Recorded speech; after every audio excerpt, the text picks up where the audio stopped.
Test, test, test.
I'm going to go ahead and call this meeting to order on this December 14th, 2023, the last city council meeting of the year, and my last city council meeting as mayor.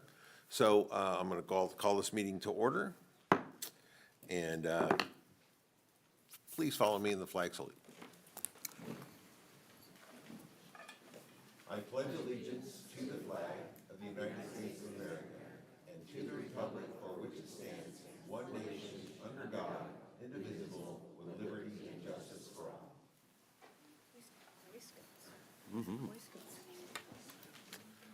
All right, may I have the roll call, please? Councilmember Karpinski Costa. Present. Councilmember Lopez Taft. Here. Councilmember Middleton. Here. Vice Mayor Daniels. Here. And Mayor Schaefer. Here. Next item, please. This meeting of the Citrus Heights City Council is cablecast live on Metro Cable 14, the local government affairs channel on the Comcast Consolidated Communications and AT&T Uverse cable systems. This meeting is closed caption and live streamed at citrusheights.net. Tonight's meeting replays on Monday, December 18th at 9 a.m. on Channel 14. This meeting can also be viewed at the city's YouTube channel. Okay, and a point of order, I forgot to adjourn the closed session, so there's nothing to report out there, so I'm going to re-adjourn this meeting. And the next item, please. Next item is approval of agenda. Move approval. Second. Approval. All those in favor? Aye. Aye. All those opposed? Seeing none, motion passes. Next item, please. The next item, we have a special item number 4, the selection of mayor and vice mayor. Nomination, please. I'd like to nominate Brett Daniels to be mayor. Second. I have a motion and a second. And I just want to say you did a great job being mayor. Thank you. We need to do a roll call on that? You can do a voice vote. All right. All those in favor? Aye. Aye. All those opposed? Seeing none, motion passes. I have a nomination for vice mayor. I would like to nominate Councilmember Karpinski Costa for vice mayor. I will second that. All those in favor? Aye. Aye. All those opposed? Seeing none, motion passes. I think we need to switch some seats here now. I don't want to move. I got all my stuff here. I'm old. We could take a 5-minute recess. I'll move next time.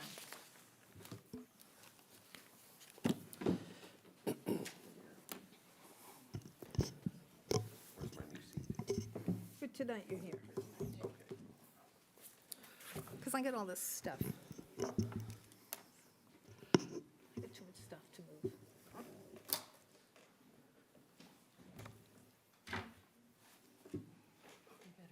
Oh, thank you, Amy. Just, I get stuffed everywhere. And thank you for getting me my emails. Okay, let's move on. Well, thank you very much. You know, the first thing I want to say is I want to take a moment to express my appreciation, my deep appreciation for the job that Mayor Tim Schaefer has done over the last year. It hasn't been an easy year. We've gone through a lot of things, a lot of challenges, and the mayor, Tim, not only fulfilled those duties, but has to work a full-time job, too. And so if you don't know, our positions are essentially part-time jobs. Sometimes they fill a little more than that, but we're not heavily compensated for what we do. And most of the people that serve on the council tend to have full-time jobs. Some of us are lucky enough to be retired or kind of retired, but some of the others are heavily involved with their lives and do this in addition to that, and it's not easy sometimes. And Tim has a job that requires a lot out of him, a lot of travel and stuff like that, and he got it done. He got it done, and I have just the utmost respect for the job that you did, and the image that you portrayed throughout the city especially, and I get compliments all the time about the mayor, and so that tells you that you did a great job, so thank you very much.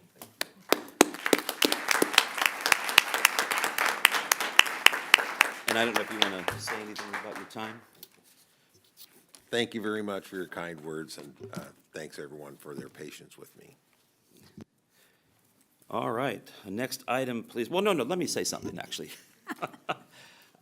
Thank you for selecting me as mayor. For those of you that don't know, this is my second time around on the council. I was on the council from 1999 to 2005, and I served for mayor 1 year there, and it was a great honor, an incredible honor, and a great opportunity to, be somewhat the face of the city council at events and stuff like that. But I'm especially honored to do it this time around. So I just want you to know that I don't think that means that anything's different. Those of you that know me know my highest priority is public safety. And I hope that we can continue to do some things that enhance our public safety and enhance the vision of our city and how it looks. Hopefully do a few other things. You know, we're going through some pretty important things. We're looking at maybe forming our own school district. We're looking at annexing some properties possibly, and so there's going to be a lot of work ahead, but it's going to be a very fun year. It's going to be my last year on the city council, so it's going to be a fun one, and we're going to have a good time doing it, and hopefully in the process also make sure that we do a very good job for all of you. So with that, next item, Amy. Our next item is presentation number 5, proclamation of the City of Citrus Heights honoring Police Commander Jason Russo on the occasion of his retirement from the Citrus Heights Police Department. And I would like to have Councilmember Karpinski Costa. Vice Mayor. Vice Mayor, pardon me. The Vice Mayor present this proclamation. Thank you, Mr. Mayor. That's not Russo. He's halfway on retired time, so. He's halfway out the door. That was a great cake you had. Just take a picture of it. Okay, there he is. Proclamation of the City of Citrus Heights honoring Commander Jason Russo on the occasion of his retirement from the City of Citrus Heights. Whereas Commander Jason Russo has honorably served the citizens of the City of Citrus Heights since 2006, helping to launch the Citrus Heights Police Department. Whereas Commander Jason Russo obtained his Bachelor of Science degree in Criminal Justice from Sacramento State University, his master's degree in Organizational Leadership from National University, and is a graduate of the prestigious FBI National Academy in Quantico, Virginia. Whereas Commander Jason Russo came to Citrus Heights Police Department with 10 years law enforcement experience, beginning his career as police officer and moving up chain of command to sergeant, lieutenant, and then commander. Whereas Commander Jason Russo's passion for people and law enforcement community is evident in the way he has consistently sacrificed and given of himself to mentor, train, and assist his fellow officers, both personally and professionally. And whereas Commander Jason Russo is a founding board member and past president of the Citrus Heights Police Activities League, and has brought credit and respect to the department by serving on the training committee for development of training for the California Police Chiefs Association. Wait, there's more. Whereas Commander Jason Russo has distinguished himself in the Citrus Heights community through his service on various boards and participation in leadership in Relay for Life, Tip a Cop, that's not where you tip him over, it's Tip a Cop, Shop with a Cop, and the Holiday Cheer Program. And whereas Commander Jason Russo's loyalty, dedication to duty, and commitment to excellence defines the 27 years he has devoted to the protection, safety, and well-being of those with whom he worked alongside and the communities he has served. Now, therefore, be it resolved that the City Council of the City of Citrus Heights hereby commend Commander Jason Russo for his contributions, dedication, and distinguished service to the community and the Citrus Heights Police Department, and wishes him the very best in his future endeavors.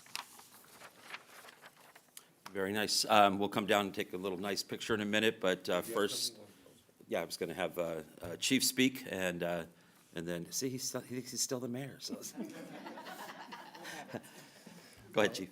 Thank you, Mayor Daniels, and members of council, your police chief, Alex Turcott.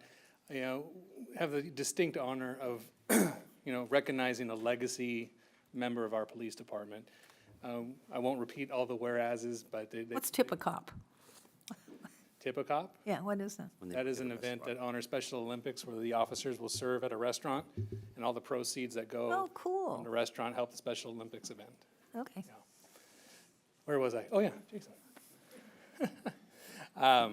A distinct pleasure of really a legacy member. He came to us with almost a decade of experience, but really from the ground up helped us build a foundation where we police with the community, be innovative, creative, his passion for the youth in our community, and just his ability to give of himself at every level. His fingerprints are on a lot of the programs in our agency, and they still will be even after he goes. So super proud of you, Commander, and thank you, Council, for honoring Commander Russo.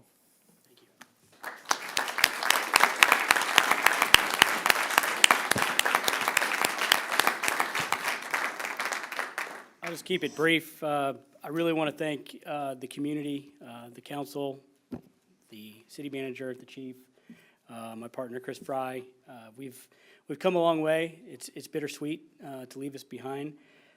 It's been very interesting, great opportunities, good fun, good memories, good times that'll always be in my heart. I want to take special thanks to my family here, my sister, my brother-in-law, my parents, and my fiance, Charlotte. They are the support that got me through this career, and I really appreciate their support in this next chapter of my life.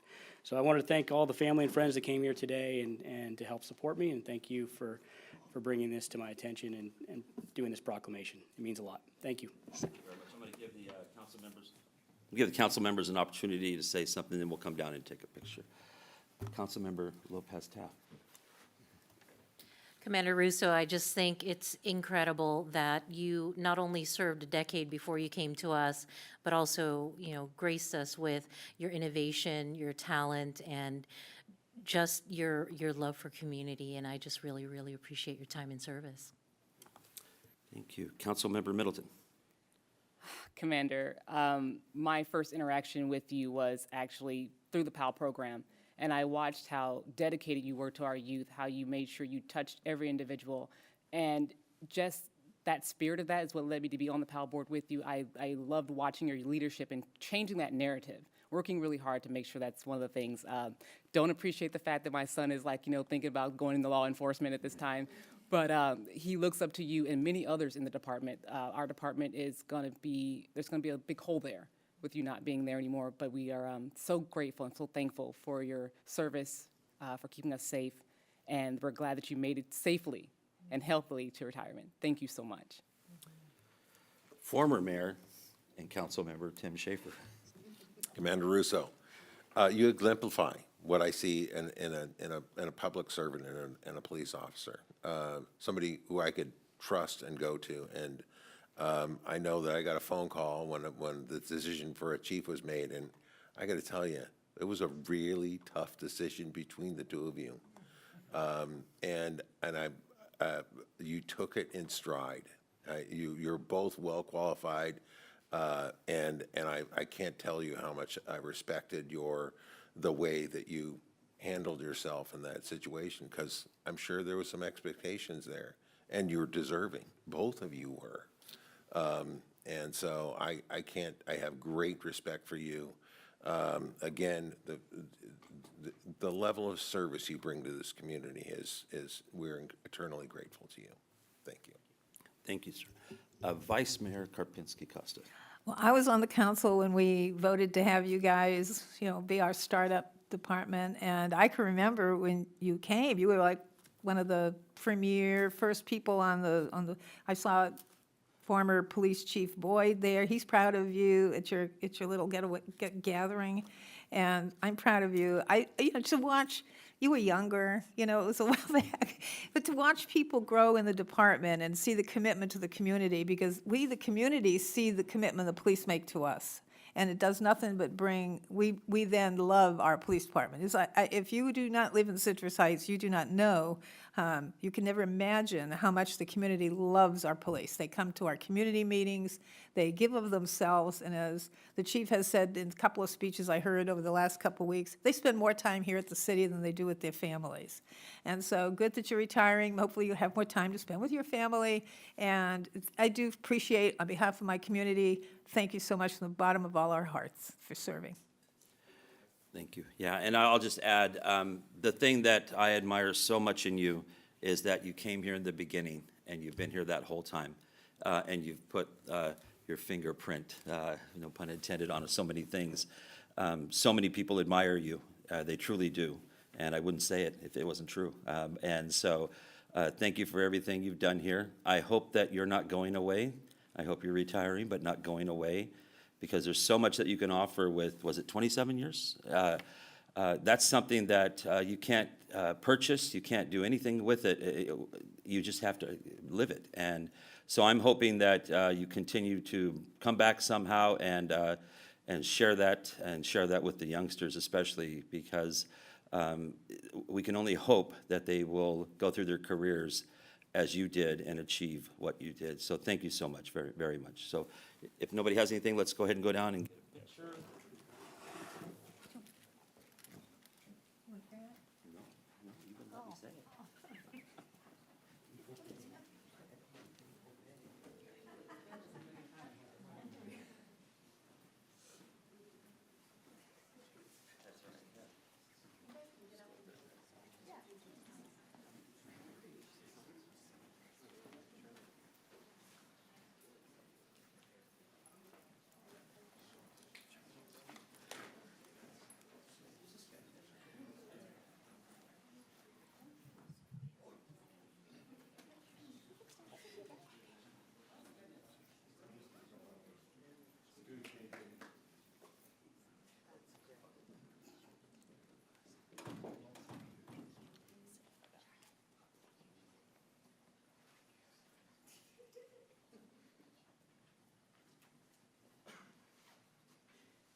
Our next item is presentation number 6, proclamation of the City of Citrus Heights honoring Tammy Nosardi on the occasion of her retirement from the City of Citrus Heights.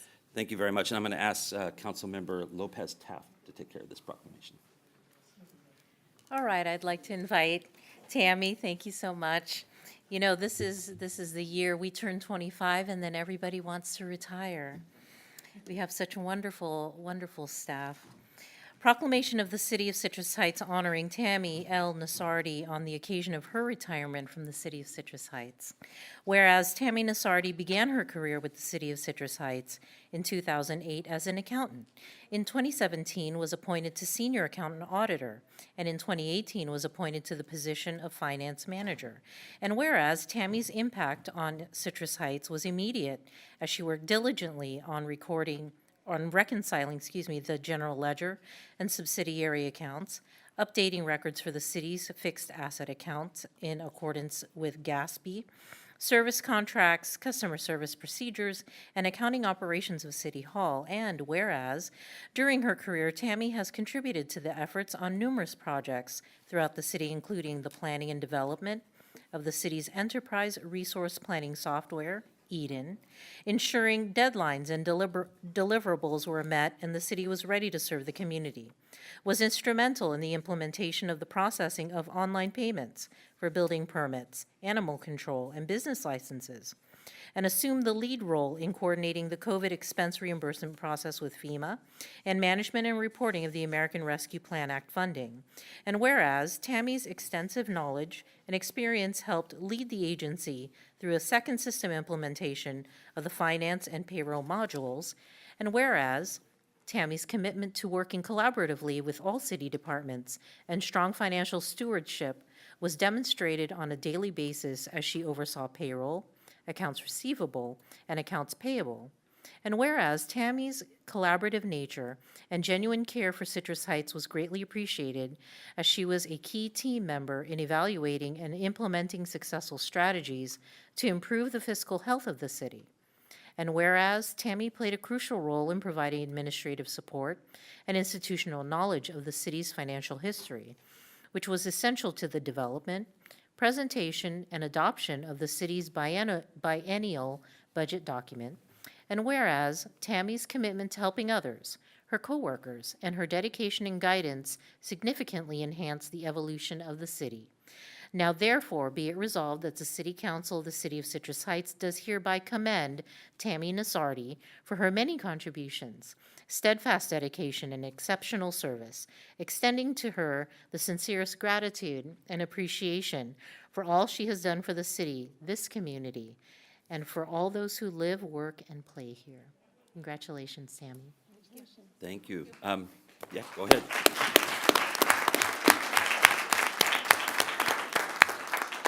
I believe we have a few more nice words about her. I do, thank you. Good evening, Mayor, Vice Mayor, and council members. Actually, a little bittersweet for me. I mean, sweet for you, bitter for us. I've only had a limited time working with you, Tammy. But in that short amount of time, it was apparent. Your devotion to our city has had a significant beneficial influence. Your assistance, guidance, and expertise from the city's finances to managing ARPA funding and, of course, the development of the biennial budget was clear, detailed, and accurate.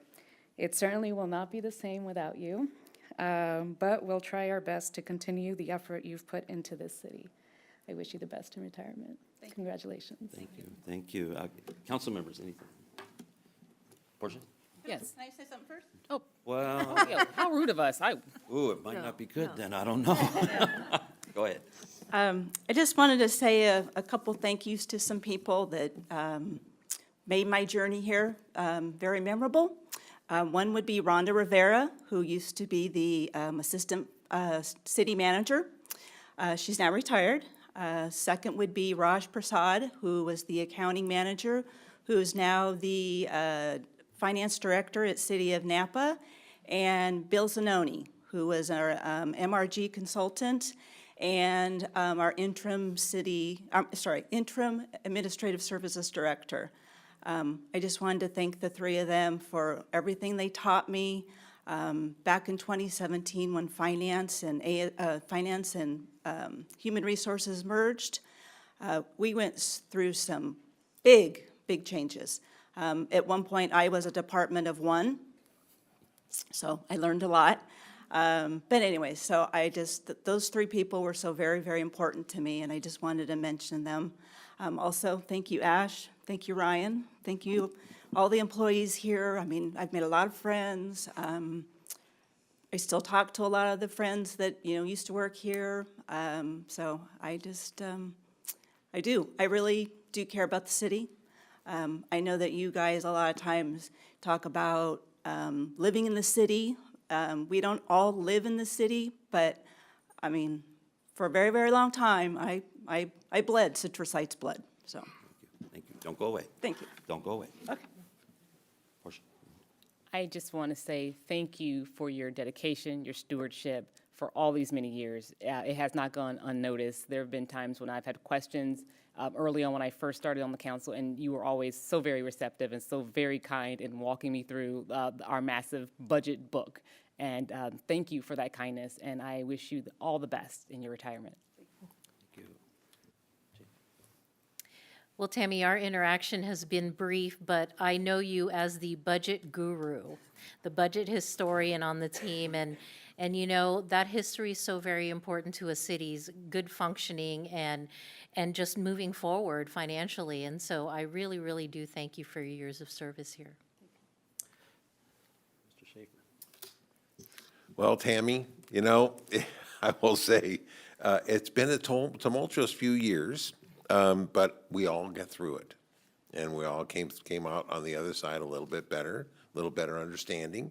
I talked about this yesterday at the employee holiday party. There's a lot of folks that work really, really hard, and they're not out right in front of us all the time. And she's one of those folks that works really hard or worked really hard. And I want to congratulate you on your retirement, and best of luck. Vice Mayor? Where are you off to? What's next in your plans? Doing some consulting work and going to Hawaii. Good for you. Well, as Councilmember Lopez Taft says, our relationship's brief, and he stole my thunder, because when we had the holiday luncheon yesterday, it hit me how many people were out in that room that made this city so good, and we don't always know who you are. We see the final budget, and I know that Susan puts a lot of work into it, but you're behind Susan and doing there are so many people in our city that do the work, and the department heads get a lot of credit because we know who they are, they stand out. And you little guys, you're just like the unrecognized, and just to let you know that we appreciate everything you've done to make this wheel turn, and it's turned pretty well under the direction of our city manager. So thank you so much for sticking in there and doing whatever it is when you were a department of one. That must have been horrifying, but that's good. She can give herself time off. Approve of her Yeah, I time off. guess. No one tells you when you can So take it back. let me just say how much I've always appreciated the fact that you can take these numbers and they come from so many different sources, and they have to go into so many different pots. And if people looked at budgets, they'd just be shocked, like, how can you keep track of all that? And you're required to get it like right down to the penny. You can't round it up, round it down, whatever. And your always straightforward way of presenting it is extremely appreciated. And so you'll be missed. And thank you so much from the bottom of my heart for 15 years, I guess, here, right? 15, I'm doing the math right? Wow. And that, again, we just don't see that kind of thing so much. And it's greatly appreciated. And you left your mark, and that's what's important in life. So thank you very much. We're going to come down and do the picture thing and then get you off to Hawaii. Great. Aloha.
Next item, please. Our next item is public comment, and members of the public, if you wish to address the council during the meeting, please fill out a speaker identification sheet and give it to myself. When you're called upon to speak, step forward to the podium and state your name for the record. Normally, speakers are limited to 5 minutes each, with 30 minutes being allowed for all comments. The mayor has the discretion to lengthen or shorten the allotted times. Mayor, I do have two written comments that were submitted for this section of the meeting, and then I have another one, but that's for item 14. Okay. Later on. And I did not receive any speaker cards from the audience unless there's anybody that wishes to come up. If there's anybody that wants to speak on public comment, go ahead and come on up, and then we'll fill out a card, and if not, then we'll have you go ahead and read the two written public comments for now. Okay, so I'll go ahead and read the written comments, and the first one is from Alfred Sanchez, and he states, December 21st is National Homeless Persons Memorial Day. We will be holding our 5th annual gathering for this occasion. We meet at Adalberto's Restaurant, 6171 Greenback Lane, 7 p.m. Everyone is welcome to attend. The next public comment is from Rick Hodgkins, and he states, I would like to expose the city to a family-owned and locally owned cheesecake business called To the Bay and Back Cheesecakes. Had I not had yet another event last week on Wednesday, December 6th, I definitely would have been at the tree lighting and exposed us then. By further exposing the business, looking for promotions and sponsors, I am introducing our company to different parts of Sacramento County other than just the city of Sacramento. We are currently looking for people to sponsor us, so if you and/or someone you know is interested in sponsoring us, please email me.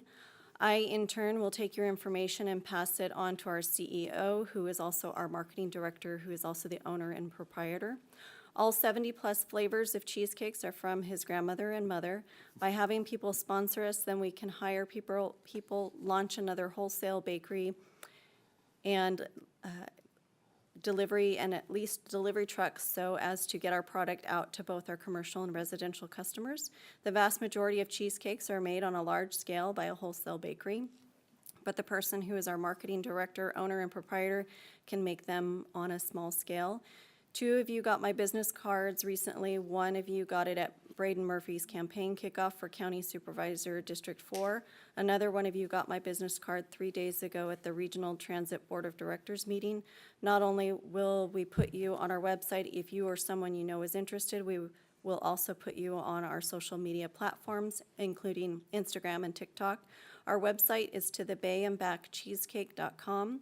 To place a cheesecake order for the upcoming Christmas and New Year's holiday, you can call 916-370-9211, or you can email cheesecakes1, the number 1, at comcast.net. The person in charge of cheesecake orders is out of town as of today, but will be back at work on Monday, December 18th. Thank you, and I look forward to hearing back from you shortly. And that concludes the written public comment. Thank you very much. Okay, next item, please. Next item is comments by council members and regional board updates. Councilmember Lopez Taff.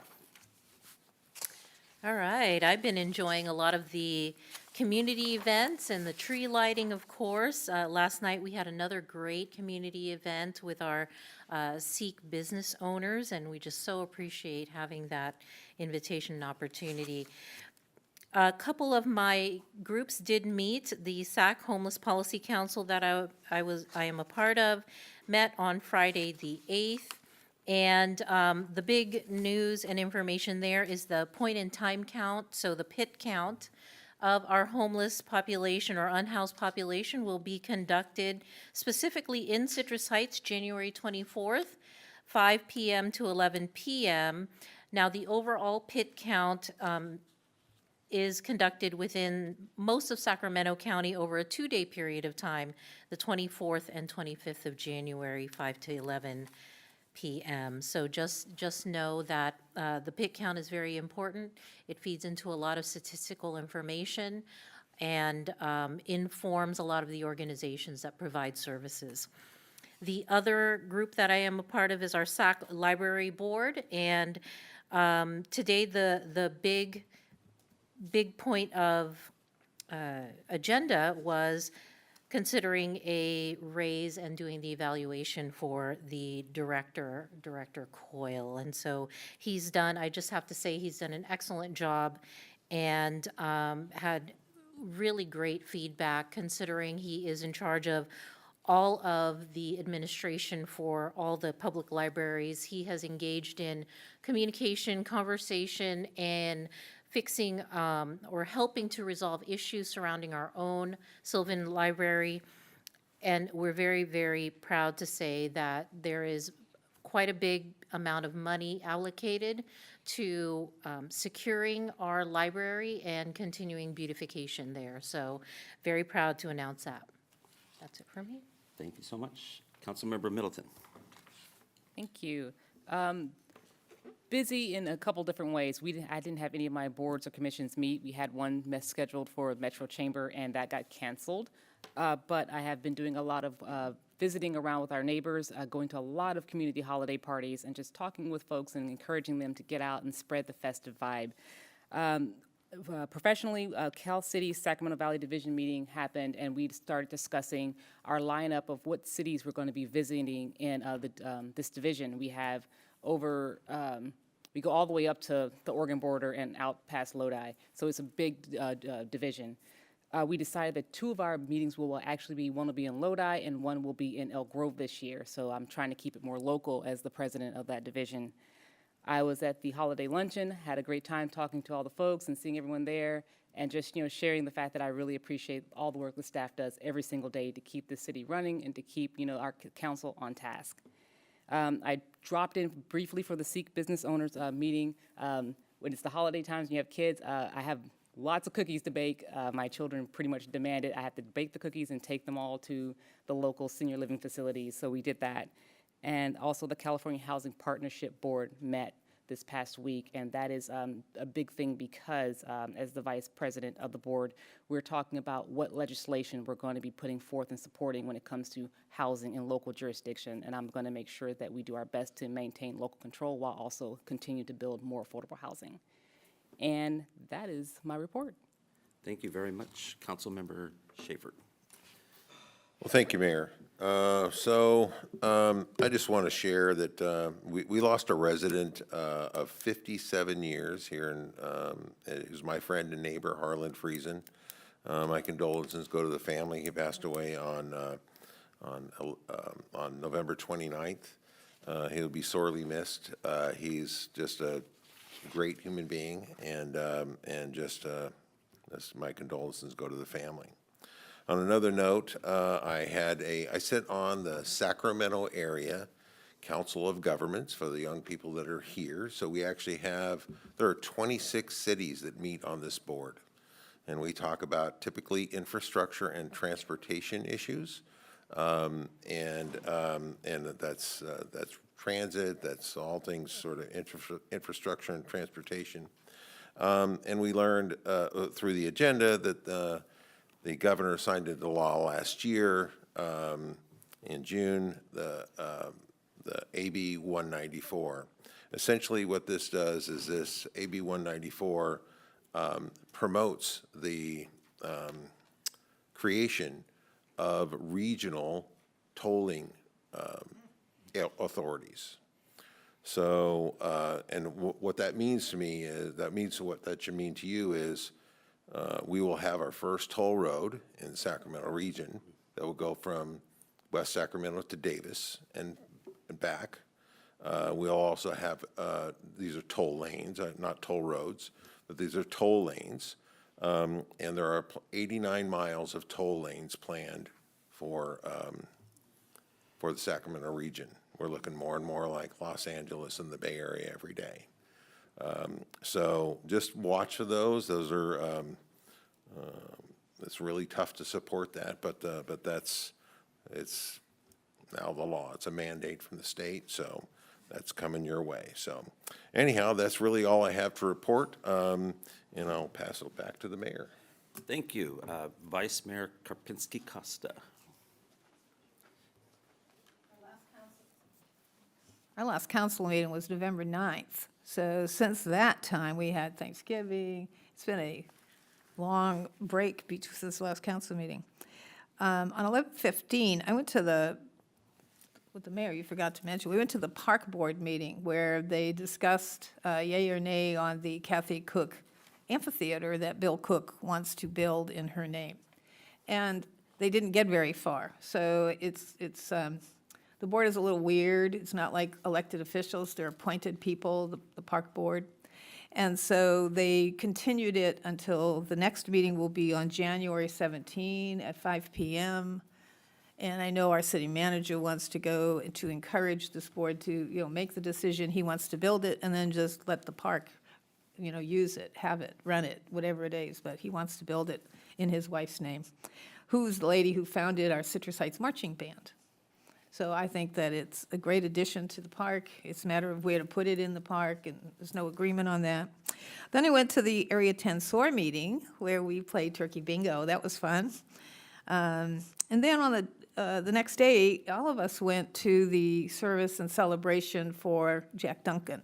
I was glad that we got to shine his sign up in front of the fountain that he and his wife Jean donated to the community center. And it was a very, Al Fox did the emceeing, did a great job.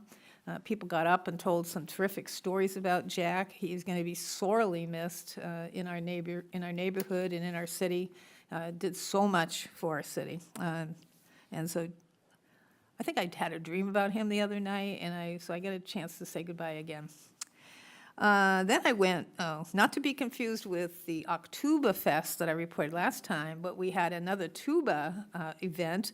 The city manager was there, and I was there, and it's like, gotta be 50, 60 tubas from all over the region come and play Christmas songs. The Star Spangled, the song was so incredible. If you haven't heard tuba, you think of those big things being the tubas, but tubas, they're small. Some of them are small. There's different kinds of tubas.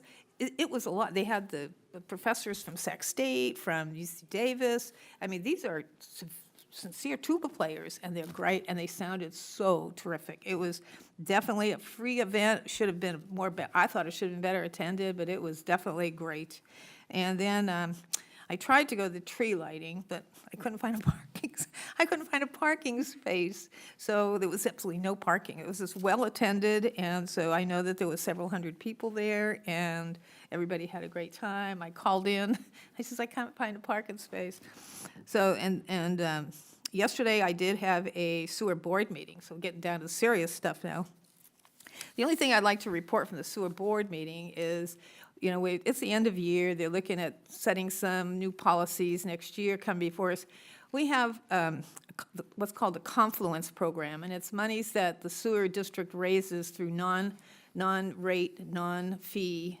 They didn't use fees, they don't use rates to fund it. Basically, it's, interest money that you get off your investments, and blah, blah, blah, blah. And what they do is they give people breaks on their sewer bill. So if you are a person who makes, I believe it's 200%, at the level of 200% of the federal poverty level, which I believe Citrus Heights has probably quite a few people, you get about $175 a year off of your sewer bill between your local sewer and your regional sewer, and which is, as of January, now going to be one sewer district. So no more two sewer districts, one sewer district from now on. And so if that's something you feel that you have a mom or somebody that might qualify, you can call the district. Usually it's the same people that are on the SMUD and PG&E discount rates, for those people, and they usually, so maybe you don't know that there's also a sewer rebate for you. It comes up to about $175 a year. Then we talked about the clean fleet regulations, which is not a happy topic, so we won't talk about that. And so then,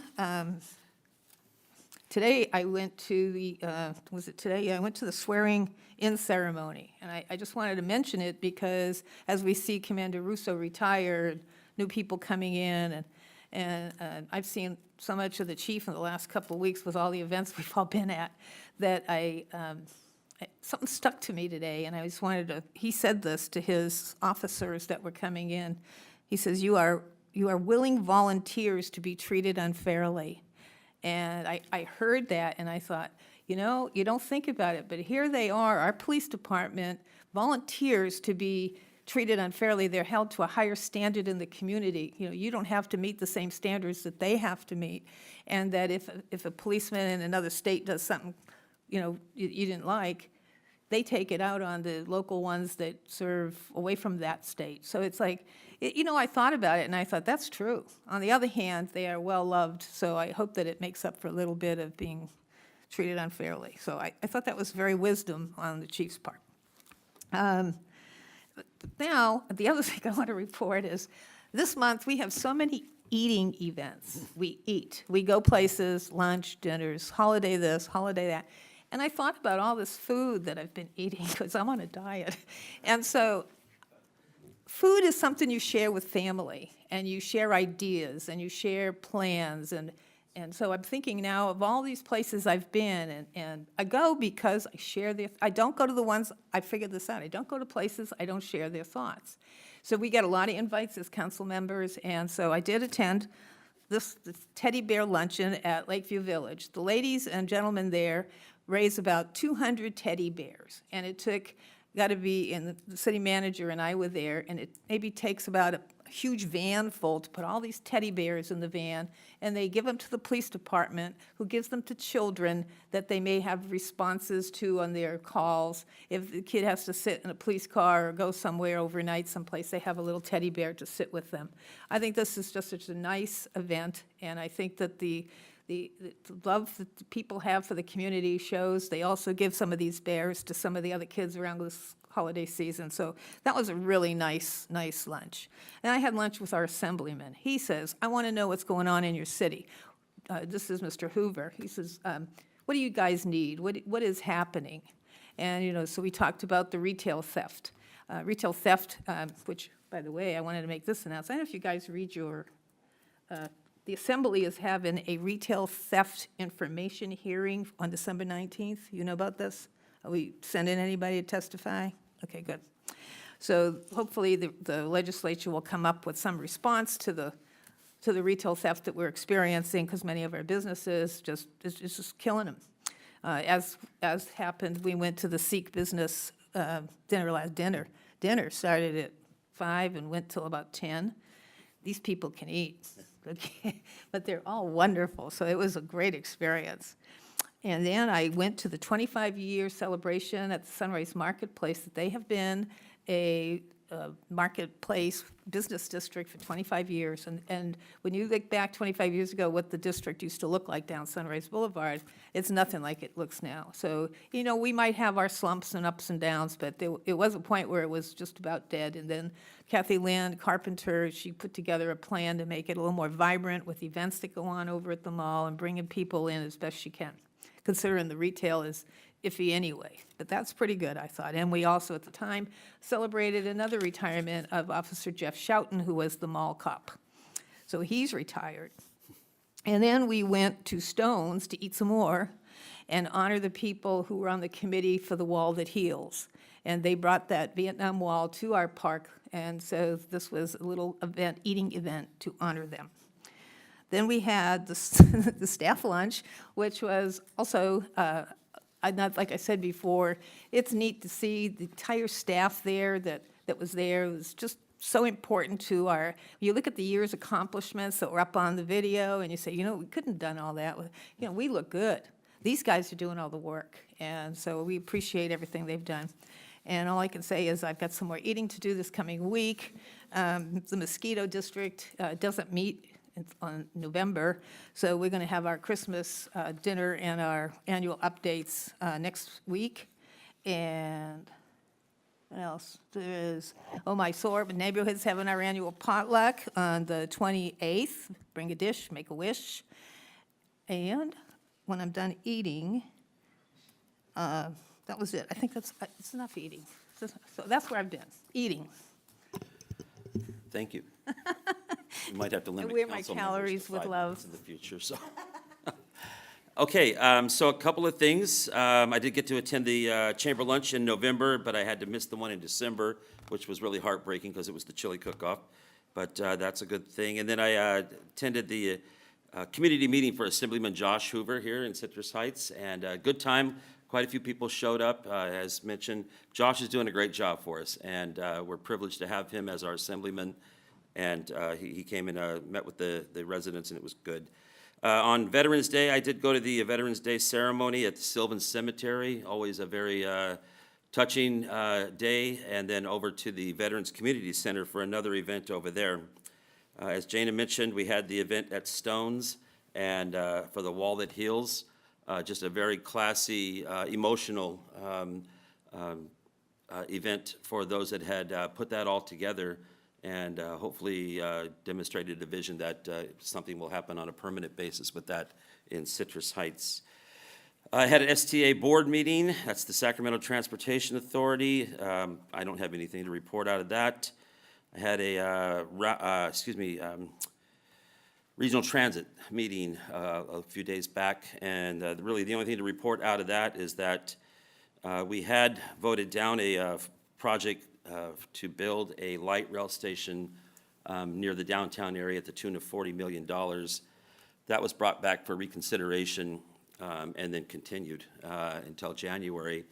And my position is that there's, I believe, something like 53 light rail stations in Sacramento County, and something like 42 of them are in the city of Sacramento. And when do we get ours? When is ours coming? And so, you know, we've got 500,000 to 1 million people that could take advantage of a light rail type of station in the Citrus Heights, Antelope area. And before I'm going to support probably another one inside the city of Sacramento, we need to get ours. What else? As part of my time on regional transit, I'm also on the Capital Corridor Joint Powers Authority, and that's the train, the Amtrak train that goes from Sacramento over and down into the Bay Area. It's a nice train. If you ever get a chance, take the train. If you're going to anything at the 49ers Stadium and any concert, any football game, it is amazing. The train goes right to the stadium. You step out and you literally step into the stadium. But reporting out of that, I just wanted to note that in the fiscal year 23, ridership reached almost 1 million, which was up 31% from the previous year, and revenues reached 23 million, which was up 30% over the previous year. So it's coming back, it's doing a good job, and they'll be doing more promotions and things like that to make that even better. I went to the Citrus Heights tree lighting ceremony with everybody, except for Jana, who couldn't find a parking space, I guess. You should have picked me up, and then I'd have sold that.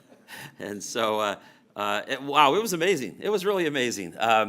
And we thought it was going to be a bummer because it was raining. It was raining pretty good. And but people came out. It was incredible. It was a good time. We had lots of hot chocolate. We had lots of cookies, and you could tell the kids really had a good time. We moved some things indoors, and that actually worked out better. I actually think we ought to think about doing that always, maybe in the future. So just something to think about. It was a really good time, though, definitely. Also, went to the Holiday Employee Appreciation Lunch, which is just pretty remarkable, as it's been mentioned, when you see how many people are actually out there, how many people actually work in the city, and know that we are the best city in the region. There's no doubt in my mind that it is those employees that get us there, and so they are extremely appreciated. And let me see. Oh, I went to the Sikh Business Dinner and with the others, and man, what a fun time! Those guys are. They know how to eat. They know how to have a good time, and so thank you to them. Definitely, they do a lot for the community, and certainly, definitely appreciate them. And let me see. I'm going to go with next. I got to tell you though, they took pictures of the chief. They all wanted a picture with the chief, and the chief was he must have smiled, 52 times.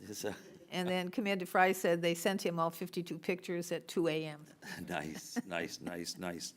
I wanted to point out that my family is in the audience tonight. My wife and 7-year-old daughter were here, but I guess it got to be a little too much for the 7-year-old to sit. But I want to acknowledge my daughter Stephanie is here, my son Christopher is here. Could you guys please stand up so I can embarrass you totally?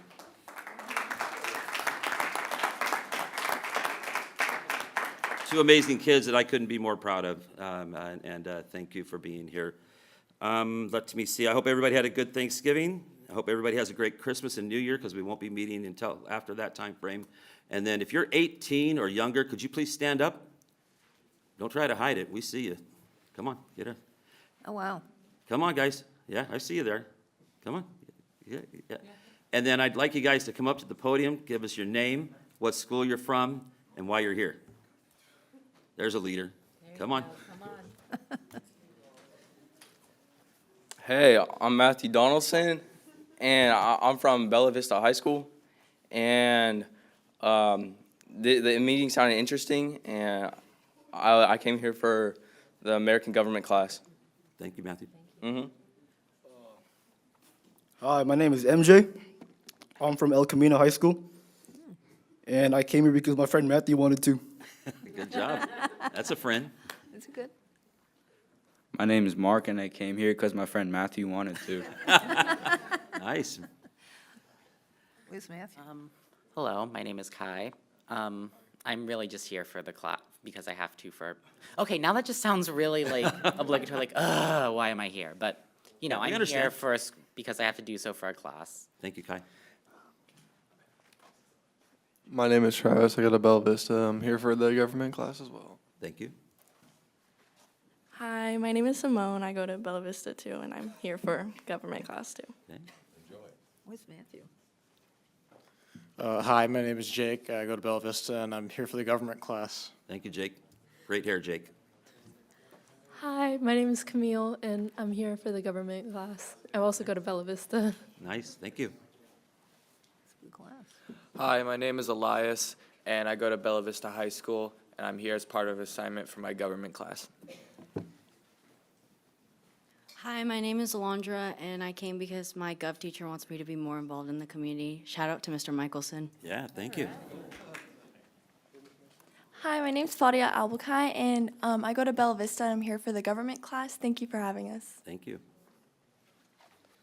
Hi, I'm Andrew. I go to Bella Vista, and I'm here for the government class. Hi, my name is Jacob. I go to Bella Vista and for the government class. Thank you. Hi, my name's Alika. I go to Bella Vista, and I'm here for the government class. Going for a job in radio. Yeah, you got to go into radio, buddy. Hi, my name is Chris, and I'm from Bella Vista, and I'm here. Thank you. Same reason as everyone else. Thank you. My name's can do it. Altina, Come on. and I'm here for the same reason. Thank you. My name is Aaron Mora, and I'm here for the government class. I'm from Bella Vista. Extra point. Hi, I'm Walker Johnson, and I'm from Bella Vista, and I'm here for the government class, like Thank you. most people. Yeah. Hi, my name is Vanessa, and I'm from Bella Vista. I'm here for the government class. Thank you. All right, where's Matthew? Who got all Yeah, the- where's Matthew? No, Matthew was up. He was the first guy, right? Can Oh, Matthew stand up? Can the real Matthew stand Yeah, up? yeah, yeah. So thank you guys for coming. We love that you're here. The fun stuff is over. Now we're going to get down to the business stuff, and it can get a little dry, but we welcome you to stay, but we understand if you need to go at any time, we won't be offended. But thank you for coming out. Okay? Do you have to write something up or just attend? Oh. Oh, if you have to write, you can just wait till the minutes come out and they're in it. No cheat. All right. That's it for comments. Next item, please. Next item is consent calendar items 7, 8, 9, 10, and 11. Okay, I'll entertain a motion for those. And then are we going to take a comment first? I have a Yeah. comment on 10. Let's go ahead and take our comment first, I believe. Yeah, we You ready for have that? Mr. Robert Coronado that's joining us on Zoom tonight. So, Mr. Coronado, if you'd like to unmute yourself to address the council.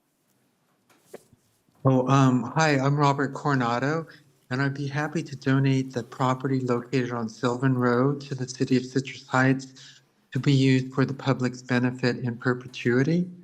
Thank you for agreeing, if accepted, to name the property Coronado Park in honor of my grandparents, Manuel and Francisca Coronado, who immigrated from Mexico in the 1920s and homesteaded part of the property. I was raised in the house located at 6532 Sylvan Road, which is located on part of the original homestead, and the house was constructed by my father. I attended San Juan High School and American River College before graduating from the law school at UC Davis. The property ties in well with the city's general plan goal of preserving and protecting open space, which in turn helps reduce the effects of climate change, as outlined in the UN's climate change report. I'm glad that the Heights Church, located on Sylvan Road, who previously owned the property, sold it to me as they intended to cut down all of the oak trees some of which are over 100 years old, and build a parking lot. It's been nice working with former Mayor Schaefer, City Manager Feeney, and City Attorney Jones in developing this project. Thank you. Well, thank you, Mr. Coronado. If you could hold on for just a moment, I think some folks want to say something. Yeah, I'd just Sure. like to say that Mr. Coronado reached out to me probably a year ago now, and from our first interaction, this is a great human being right here. This man is pretty amazing, and I got to meet him in person about a month ago, and I can't tell. I just want to express that it was just a delight to meet him, and I met him on the property. And I'm very excited to have this property preserved for generations to come. Thank you. Yeah, let me just say, this kind of thing doesn't happen hardly ever, and your graciousness to us is extremely appreciated. So thank you very much, and go Spartans. Yes. There you go. And Thank you. Thank you, sir, very much. You're And then welcome. That's it with that item. And then item 10, did you want to have a Just want comment? to make a comment. Yeah, go ahead. My comment on item 10, and item 10, Amy, just read the title so people know what I'm commenting on. Item 10 is submission for application for Tree City USA designation. So we submit an application to be Tree City USA, which we've been before, Tree City. But I want to make sure that whoever's doing this application knows or puts in there that we have the highest tree canopy of any city that's around us. So our tree canopy, if you were to look at Google Earth, you can just see the canopy of trees. I think that should be in the application, the fact that our tree canopy exceeds anybody else's in the whole area. All right. That's my comment. Okay, if there's nothing else, I'll take a motion for the consent calendar. Move approval? Second. It's been moved by Councilmember Schaefer, second by Councilmember Middleton. Any questions or comments about the consent calendar? Seeing none, all those in favor? Aye. Any opposed? It passes. Next item, please.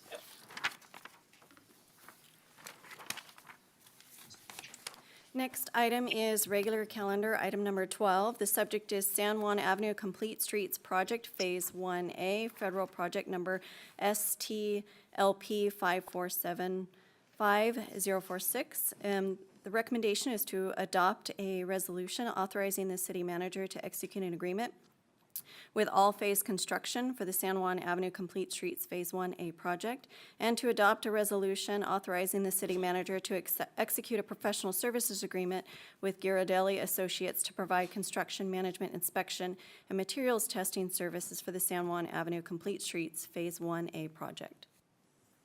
All right.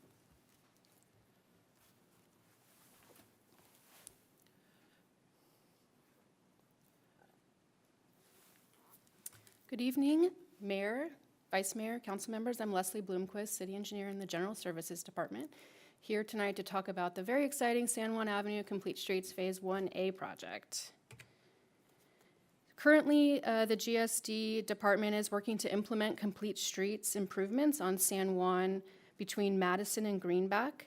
The segment under discussion tonight, the Phase 1A project, is shown in the screen on red and is located between Madison Avenue and Chestline Drive. However, Phase 1 originally extended to Spicer Drive, but was separated into an A and B phases due to funding. But I'm happy to say that the Phase 1B, which is the orange segment on the screen between Chestline and Spicer, is now fully funded, so we're working towards finalizing those plans. And then finally, the blue dashed line is Phase 2, and while not in the current CIP, we are intending to extend the improvements up to Greenback in the future.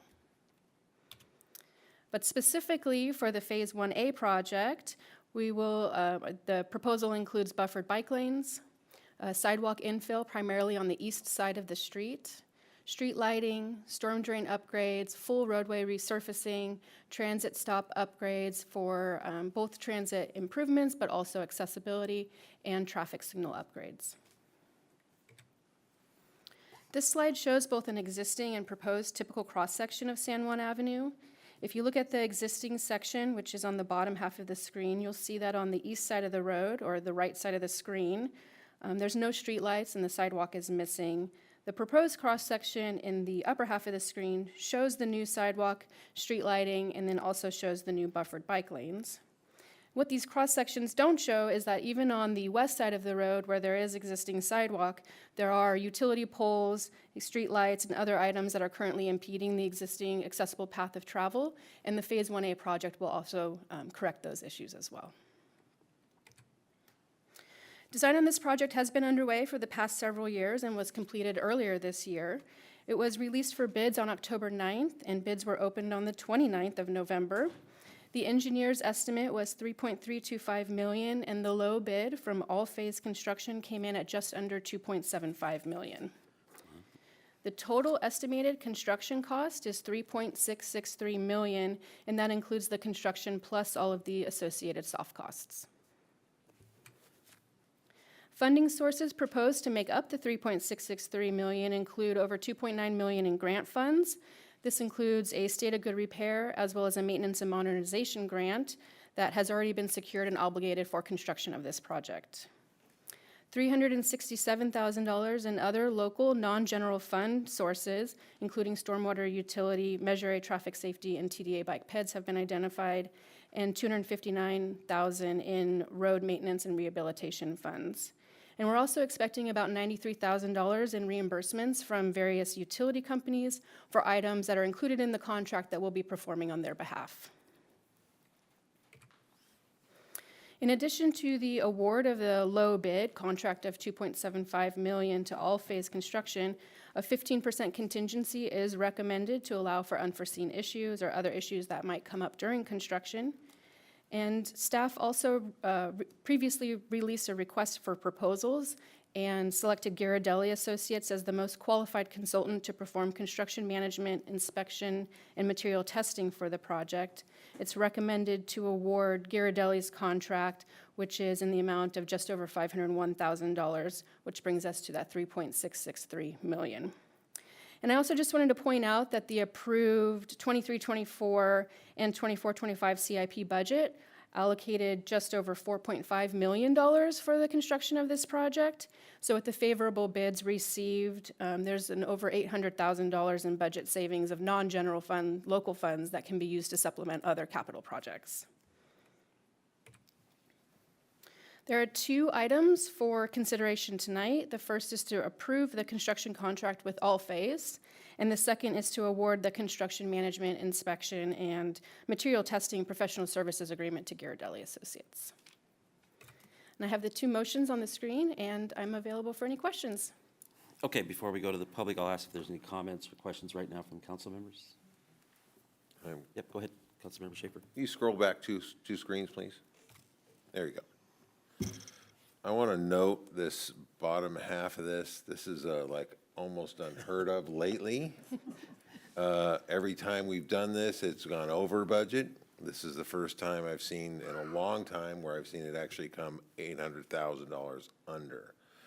How do we replicate that?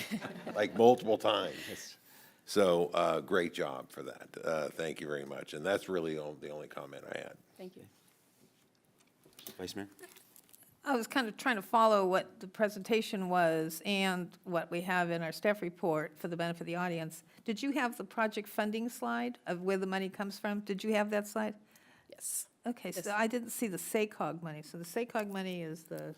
It's the first row. I combined the two SACOG grants into one row here. So called both it the state of good repair grants. Okay, and just maintenance and grants. modernization Okay. are from SACOG. I got it, okay. Stormwater utility fund, people wonder when they put money in on their stormwater utility bill, that they have to know that that's where it's going. So it's kind of nice to know where the fund is, you know, basically the people are paying for it. And what else we have? Our bike safety, Measure A traffic safety money, so that's good, that's the Measure A, that's the sales tax money. So you know that when you are funding this project, basically, and SACOG. Thank you. Okay, any speaker sheets, Amy? I have not received any, and I don't have any written comment. Okay, any, my comments, I guess I'll just say this, that, wow, like Tim said, it just doesn't happen. And so bravo, bravo, and hopefully we'll see it more and often.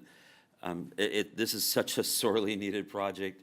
Oh my gosh. And I'm glad you're starting over by Madison because that's where it's needed the most. So thank you so much. And I know this will make a lot of people happy. Not to mention, this is going to make our city look a whole lot better, too. This is, you know, kind of a gateway into our city for a lot of people. And when they cross over Madison and their teeth start chattering and stuff like that, it's not good. And so thank you so much for this. Any final comments or questions? Okay, we'll entertain a motion then. I'll make a motion.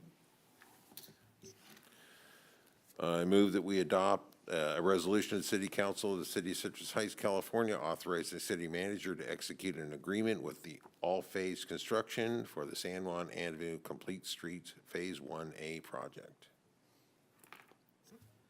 I'll second. It's been moved by Councilmember Schaefer and seconded by Vice Mayor Karpinski-Costa. Any comments or questions on the motion? Hearing none, all those in favor? Aye. Aye. Aye. All those opposed? Passes.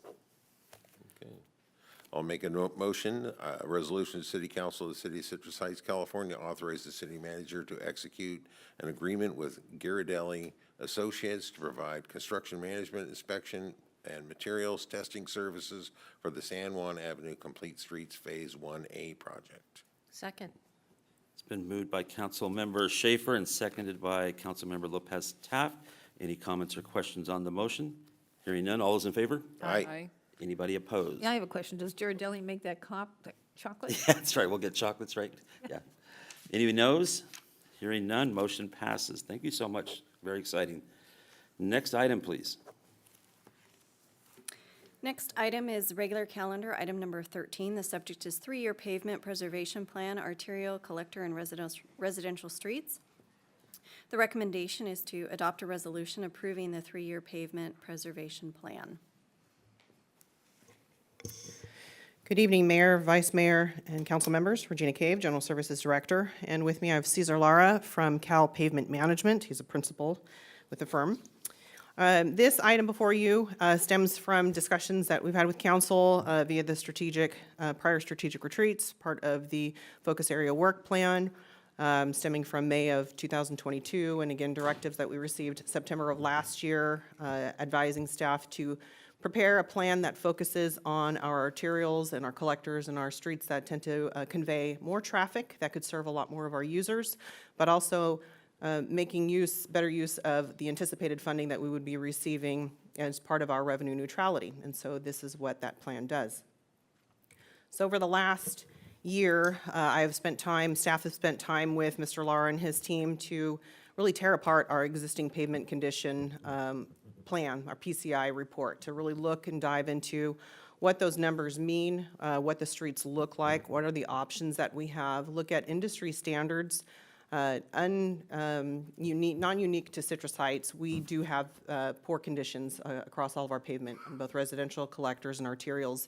Very similar to other agencies, none of us have just an infinite pot of money to repave all of our streets. And so historically, I think I went too far.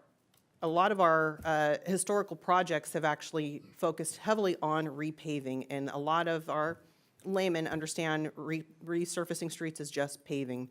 When you pave streets, and you're a lot more impactful in terms of construction and costs. So you can take a street that actually has really good bones still to it and do something more to it than just grinding and paving. And so that's what we wanted to look at.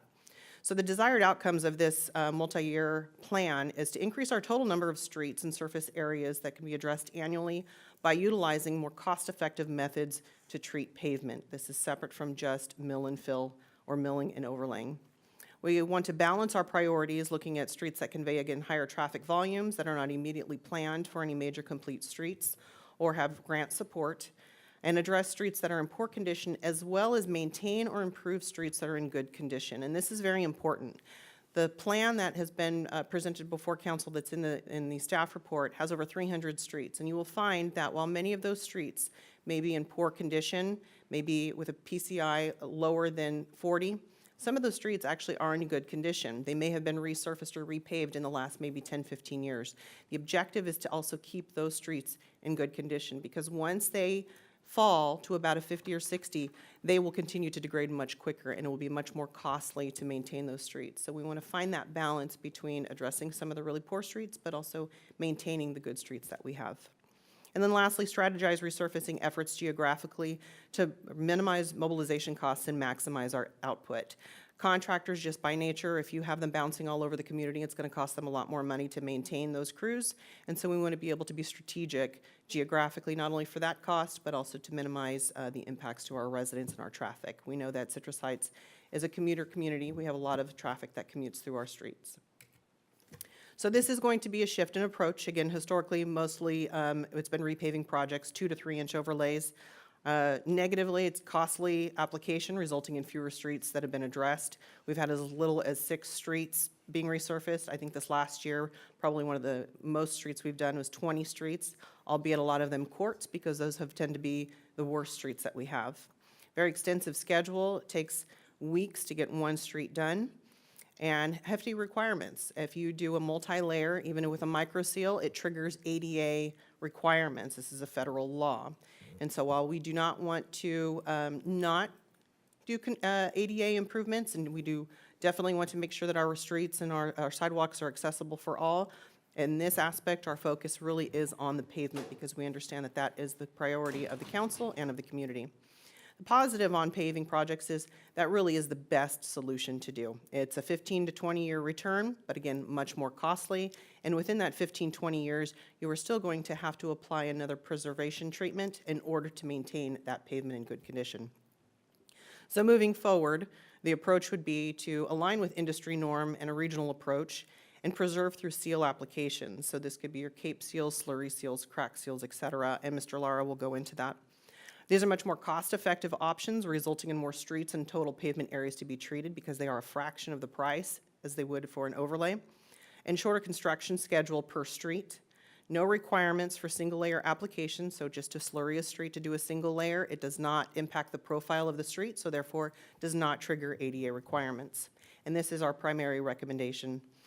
The con on this is that it is a 7 to 10 year return, so you don't get as much return on your efforts as opposed to an overlay. However, if you take your 7 to 10 year investment and you come back in again another 7 to 10 year and resurface again or over slurry seal, you're still spending only a fraction of the price as if you would have done an overlay in the beginning. So you're still getting a better bang for your buck. So outside agency highlights, we get compared a lot to what other agencies look like. We hear about Roseville, what Roseville does with their streets, and Rockland and Folsom, et cetera. So we wanted to look at some of these other agencies, not only here within the region, but outside and see what they're doing. So we looked at City of Roseville. They do a lot of crack seals, slurry seals, microsurfacing, and asphalt rubberized cape seals. We have some examples to show for City of Martinez that have streets that look similar to ours, where they did a 2-layer system. And I'll try to refrain from getting too technical, so if you feel like I'm going too much, just let me know. And then we have Lake County with a 3-layer system, an asphalt rubber conventional. So I'm going to have Mr. Lara take over from here, and he can go through some of these slides for some of these respective agencies. Yeah, thank you, Mayor, Vice Mayor, and council members for having me. So our first example is the City of Roseville. And what you're seeing on the map here is their current PCI or PQI, their condition, which shows blues and greens, which means it's in good condition. Now, it wasn't always like this. They used to take the worst first approach, which is put all their money into the bad streets and overlay, and then they adopted a preservation plan, and what that includes is crack seal slurry in their residential areas and multi-layer lifts, which I'll get into, in their collectors and arterials. So what you're seeing here is a type 2 slurry. It's a 1/4 inch application. To maintain your streets, I got to give the analogy of pavement preservation. It's like the wood on your house. When you paint your house, you're protecting the wood or the asset, which is the wood, which is the most expensive part. It's kind of like these overlays, these 2 to 3 inch overlays.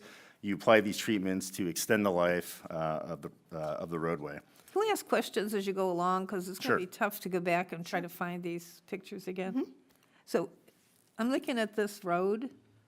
I don't see holes in the street. So are these you only good on the residential streets that don't have holes in them?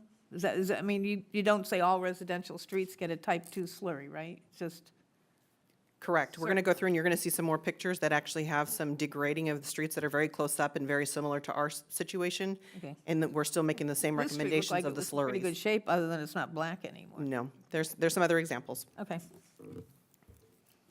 But to that point, it's a good candidate for a slurry. So our next, this is still City of Roseville, they do an asphalt rubber cape seal, which is two types of preservation treatments, making it a two-layer system. The first being an asphalt rubber chip seal with 3/8 rock, so it gives you the beef, covers a lot of those cracks, and you come over with a type 2 slurry over the top of it. These multi-layer applications are some of the stuff that we're recommending for Antelope and Dewey, which is a lot of what your neighbors are doing on collectors and arterials. This next picture is the final product, or the first layer on the left, is the chip seal, and you can see the slurry going over the top of it. It fills in any voids, so kids riding their rollerblades or skateboards or whatever they're riding nowadays. Gives you a nice smooth finished texture. And then when you put your striping on it, the striping is real visible. But the picture on the right shows pretty alligatored roadway, and it's a lot what you see in Citrus Heights. And to Regina's point, structurally, the bones are still good. There's no water coming from the bottom up. There's no rutting. There's no failing. It's just an old road. And so a treatment like this, we're talking about dollars per square yard as opposed to, $60, $70 a square yard for overlays, is a good treatment that extends your budget. Is this the one, Regina, you did up in, what I came to see over in? No, that one was different. So the one that was utilized at Butternut for that demonstration project is called a fog seal. It's a rubberized fog seal, and it's basically a water preserver or water, what would you call it? It's just a paint, it's seal, yeah. It's just to prevent from the water actually getting inside. Typically, those are utilized on fog lanes, correct? Mm-hmm. And at this time, we decided to use it because it's not a high traffic enough area to where we had to be concerned with any type of compromising of friction out there. And so we wanted to see how that would work. We did do it over a crack seal. The good thing about that application is you do not actually have to remove your existing striping. So the thermoplast striping that we put out for the reflectivity, in most cases, you have to grind that before you do any type of a slurry treatment over. In that case, we did not have to. So we're still monitoring that to see how that works on some of the better streets with the higher PCIs, but at this time, we're not recommending that as part of this So you treatment. can take this guy on the right-hand side that looks like the alligator, and you can turn it into the guy on the left? Correct. Don't, with this, okay. Correct. Yeah. The next picture is Roseway Parkway and Galleria Boulevard, which is, it sees a lot of cars per day. In the city of Roseville did a type 2 micro, a single layer application of a preservation treatment. And that's when I go back where that overlay underneath that roadway is their asset. Every 7 to 10 years, they're gonna come back and apply this treatment that costs $3 to $4 a square yard. To, a roadway, when you build it, should last you 20 years if you do nothing to it. The idea behind preservation is you put money into these roadways more often. And we have roads in California, and I know when I worked for a contractor, that have been down 60 years, overlaid, but continually maintained, like painting the wood on your house. So that's the idea behind it. And again, this is 79,000 plus cars per day that go through East Roseville Parkway and Galleria.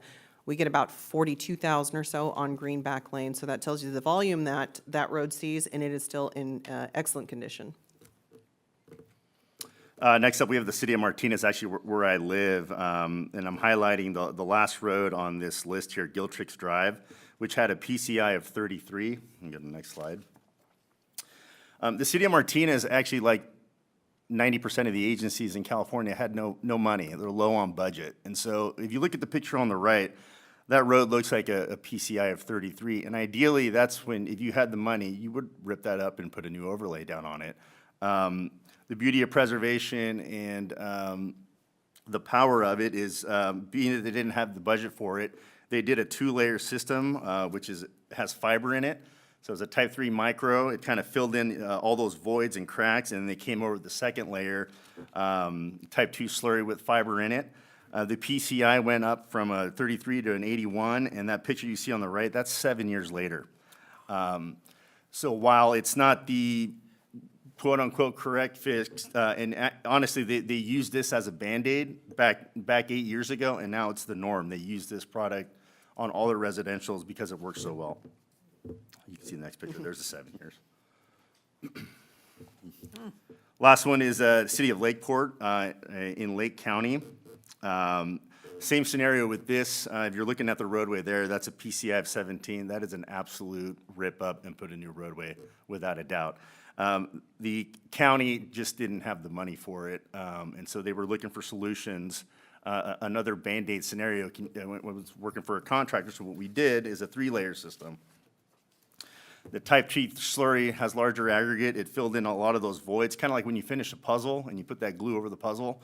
That's kind of what the type 3 micro did over it on the first layer.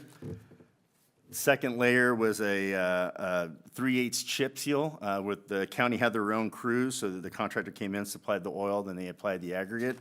And then the last layer is a type 2 slurry. And you can see in 2016, that roadway that was a rip-up PCI, this is a picture of 2023, and it still looks amazing. So What was that Band-Aid. cost? Go ahead. Well, how much does that cost for a So- square yard? Oh, so a 3-layer system, it depends on the size of the project. It could be anywhere from $8 to $12 a square yard. But still, thousands of dollars cheaper than an overlay. So here we have a map. This is actually as of today, to make sure I have the most current information. This is what our existing street conditions look like. So the breaking point for each of these categories is about 90, I believe 60, 40, 30, and 10, I believe, somewhere around there.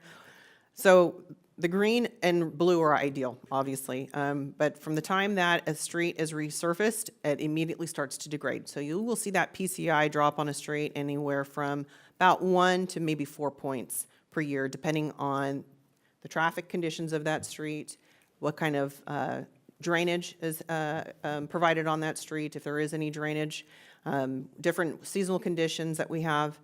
So it's very important that we do maintain the streets that we do have. Like I said, you are going to see some streets on this list that might show up as blue, that may have been resurfaced in the last 10, 15 years, and the idea is to keep them blue. So with the plan focusing on some of those orange streets, for instance, up in Area 1, there's an adjacent street that might be a blue. We're going to resurface or proposing to resurface that blue one as well to slurry to maintain that investment. Because by the time we come back to that neighborhood again, it could be a good 5 to 7 years, and we want to make sure that that street does not continue to degrade. So here's from our dashboard of our street saver. You can see as of today, our PCI is now at 47. It has dropped 3 points, our overall network, from December of last year. Take these? Yep.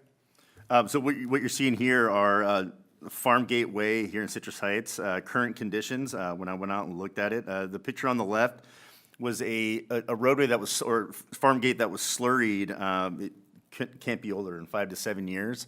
But you have some localized failure there that can be, so in residentials, that will be the method going forward is if there's a street that has localized failures that you can fix and then put a slurry over it and bring the PCI up, that'll be the approach.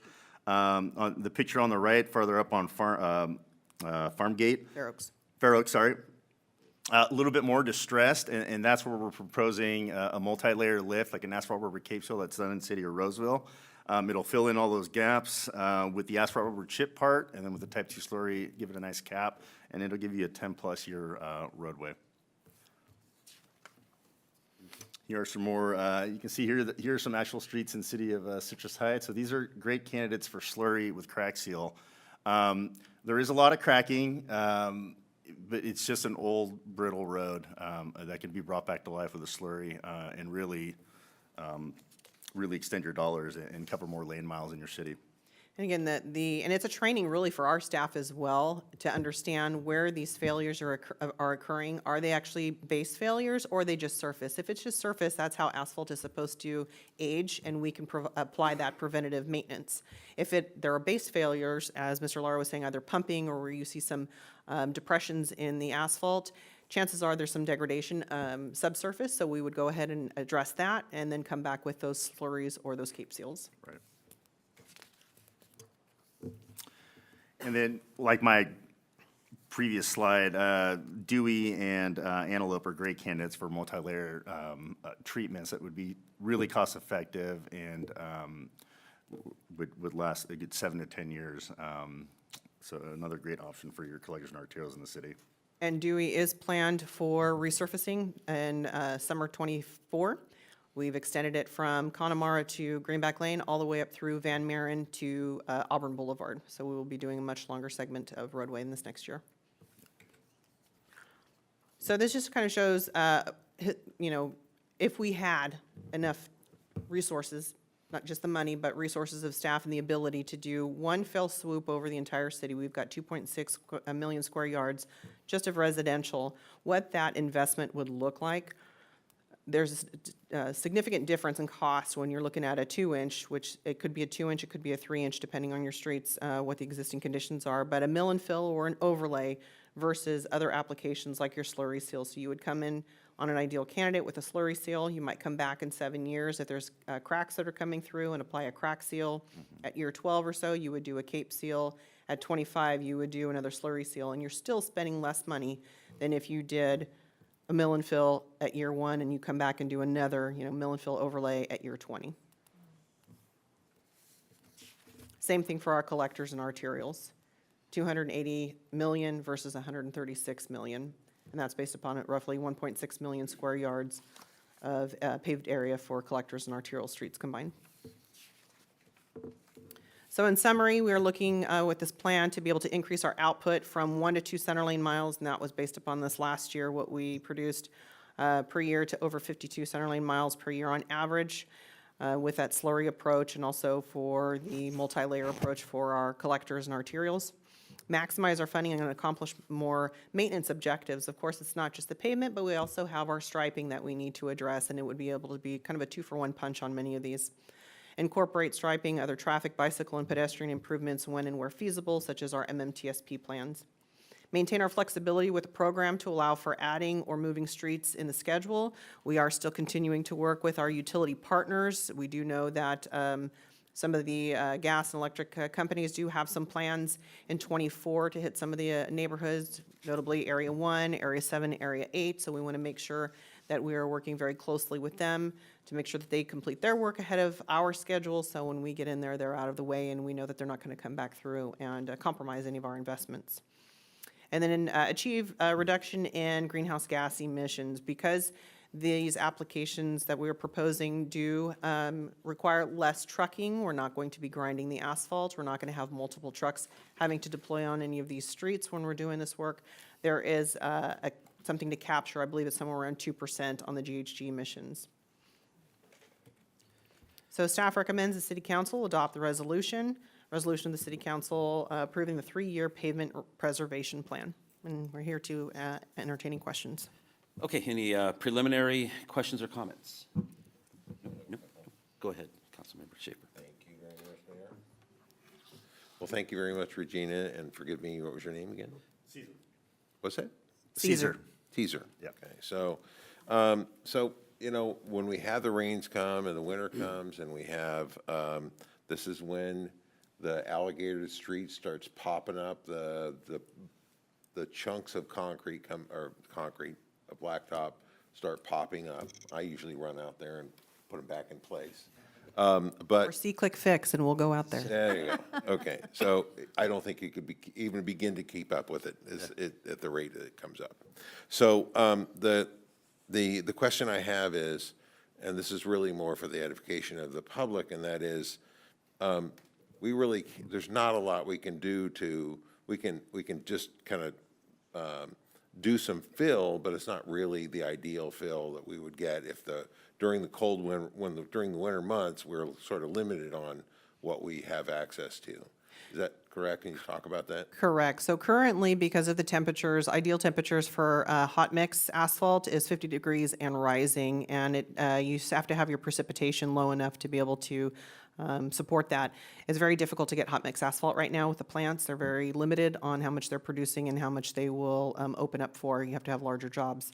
Having said that, our crews have been out, both our staff here as well as our 2 contractors that we have, applying cutback or cold mix to get us through now through the winter season, and then back in February, March, if it's conducive and we have hot mix available to us, then we will start back up again on our hot mix application, mill and fill and potholes. So that typically means the spring. Usually. It's usually, We play it by ear just to see, depending again on the temperatures and the rain. okay. All right, thank you. Yes, sir. That's all I had. Can you send, could you send a copy of this PowerPoint to us? Well, at least to me, I'd love to just kind of store this in my iPad, and I can see it better when it's hard for me. Absolutely. And second, question, if we approve this tonight, are we approving all those streets that you have in this, in the appendix or whatever? It's basically approving it in concept. You know, we're saying Some of it's those streets are not in bad shape. I mean, and some streets could take a little slurry seal, and everybody would smile, and you're back to courts. And I just don't see, even people who live in courts would rather drive down a street to their court on a better street. I mean, Mariposa has never been paved, and yet one of these streets I noticed has been paved at least twice. I've got all of the ones that I have 2002, 3, 6, 10, and 11. And I don't even have the other ones. And some of these streets have been paved twice before, and they're still on the list. And other streets haven't been touched. And then in my district, which is all of Area 6 and half of Area 4, there's none in my half of Area 4 in this list. And when I campaigned, I went down every single street, and there were some horrible streets. And Area 6, you got like 3 courts, 4 courts, and 3 streets. So, I mean, and then Area 10, forget it, there's nothing in my half of Area 10 on this list at all. Oh, 1 court. And so I'm not in favor of the streets you chose, but I am in favor of the idea of, starting to work on some of these. So again, as I stated, there are going to be streets on here that are still in good condition. The idea is to be able to maintain them in good condition, and we're maintaining them at a fraction of the price with a slurry seal versus waiting until they degrade to a 50 or a 40 and having to come out with So more my question is, expensive can we measures. amend some of the streets that are on this list? The plan is it needs to be fluid. So as we're moving through these neighborhoods, and for instance, if we're putting projects out to bid and we see that the projects are actually coming back at less than what we anticipate, like today's San Juan, then we can go ahead and pull more streets into that project. If we have costs that exceed, But or if if you we, have none already in Area 4, the section that's on the top half above Costco, above Calvin, let's say, if you have Correct. none, then you're not going to be there we could anyway. we could still add more streets in. No, but you don't keep want in- to move your stuff over across town, so. They're still already going to be moving geographically. When we were talking about geographically strategizing, we're saying we don't want to do 3 in Area 1, 4 in Area 10, and a few up in Area 7. I got you. If we're already bidding projects out that might cover all of Area 1 in one project, all of Area 2 and 4 in another project, the contractor's going to still be in that area. But touching on what you said about, there's a lot of streets that are on here. We have over 1,300 streets in this city. About 300 of Why them. you should pick the ones who have never been paved. About 300 of them are private. So that still leaves us with 1,000 streets to pick from. We've got 335 on this list. Some of which have been paved once and some twice already. And yet when some we- none at all. And when we come back to each of these, when this plan is done by 27, 28, then we'll review and see what other streets that we need to go after next.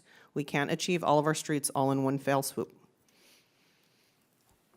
Well, I'm not happy with that. So, you made the great perspective of it's like putting paint on wood, in your house. And so it just makes total sense. It makes total sense to try to keep that looking good and not wait till you've got dry rot and now you've got to replace the wood. Paint's not going to handle it. To touch on what Councilmember Schaefer asked about weather and stuff like that, can this stuff that you're showing in the pictures, can it be applied during colder weather, or is it also restricted to warmer weather? Yeah, it's restricted to the paving season, and with all preservation products, the earliest the contractor will start would be like April, and then usually end around October. So that's the window. Yeah.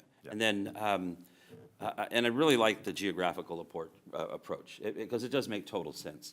And the thing is that the public is going to need to remember that, either they're going to get lucky and the geographical area is going to be around them and include them, or they're not going to get lucky and maybe it's going to, 5 years before they get there or whatever. But it just makes total sense again. And instead of moving all this stuff around and just hodgepodge kind of a thing or whatever approach, that we work on areas and get areas up to speed and looking good. And if we do it that way, it's going to get us to a point. It's going to take a while, but it's going to get us to a point to where everything is going to look pretty darn good. And then it's just going to be about maintaining it and keeping it maintained. And so it just makes total logical sense. To Janie, to your comments, it's not about which street has been paved before or not. I mean, I've lived in a If you look at the subdivision. list, though, if you see Hold on, it's my turn. 3 pages Hold of on, one hold on, neighborhood. Hold on. So I live in a subdivision that hasn't been paved in 22 years, because it's a new subdivision, but it needs work. But I'm not gonna expect somebody to come in and do that just because it hasn't been done. There might be streets out there that, again, got paved 20 years ago, 10 years ago, and for whatever reason, that failed or something like that, or it just didn't work. 3 Whoever, million wasn't enough. whoever did the work. We didn't spend enough. Didn't work. And so it has to get back on the list, if you will. And we've got to trust Regina and her team and whatnot to pick those streets that are right. And then we've got to just bear the burden of those that call us and say, why isn't my street getting paved? And it's because, well, here's the system that we're using now. Hang in there, probably in 4 to 5 years, you'll be amazed at how all the streets in Citrus Heights look. I can tell you, it was, when we became a city 25 years ago, one of the promises was that all the streets will be paved in a short period of time. And it wasn't true. It wasn't reality and whatnot. And so you saw one earlier, we're doing just a part of San Juan, and it's going to cost $3 million. And so it's going to take a while to get back, I think, in the right spot. I think we got away from where we should have been, maybe going the path, but this is going to get us there, back there. So those are just some preliminary thoughts and questions. Anybody signed up for this? I do not have any speakers for this item. Okay, any final questions or comments? Nope, okay, I'll entertain a motion.